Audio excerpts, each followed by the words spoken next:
All right, so this is how I arrange my beats. So usually I keep my beat around like 2 minutes and 30 seconds long. Sometimes shorter than that. You know, I don't like making my beats very long. And so let's get to the beginning of the beat. Usually for the beginning of the beat, I like to have the main sounds in the beginning to grab the audience attention.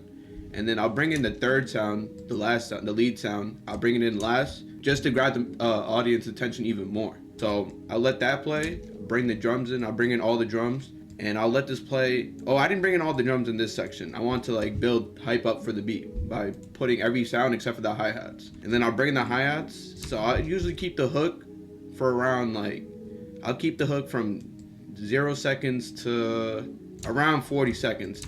Usually I keep it around 30 seconds, you know, that's more proper, but you know, just add your own sauce to the arrangement. After the hook is done for the chorus, I'll leave the main melody by itself and I'll let the drums play right here. And then I'll bring in the second melody after the first 8 bars of the chorus.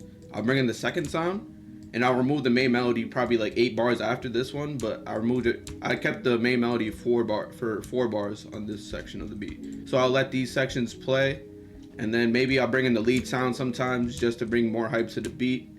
You know, have the counter melodies play by itself to make the beat sound different. That's what I like to do in every one of my beats. I'll usually, for the counter melody, I'll let it play by itself with the drums. So I'll keep the chorus. For this beat, I have the chorus for 8, 16. I have it for 32 bars. That's not proper for like regular music that you hear on Apple Music and stuff, but I'll make it a little longer just so the beat sounds different.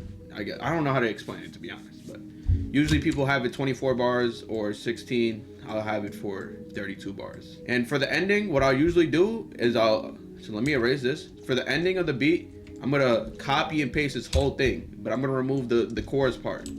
I'll bring this back.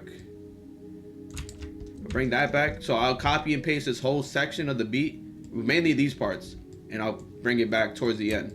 And then I'll copy and paste this over. You know, I'm kind of lazy with the arrangement. I want to get on to the next beat when I'm doing my arrangement. I think arrangement is like the hardest thing about making beats. It's like it structures how your beat sounds, and if the arrangement is not like that good, people are just gonna click off the song. Arrangement is like you could do so many things, bro. Like I'm not one of those people who do a lot of things in my arrangement. I'm sorry if I'm speaking so fast, guys. That's just how I usually explain things, to be honest. This is a real simple video for people who struggle to arrange their beats. Think of this as telling a story to the audience, guys. You want to think of this as you're reading a book to like a group of people, your own book to a group of people. You want there to be drops in the beat. You want to make the beat sound full. You want to make the melody sound nice. So just think of this as you're telling a story to the audience, guys. Thank you for watching. My name is Juneruthless, and I'm out. Peace.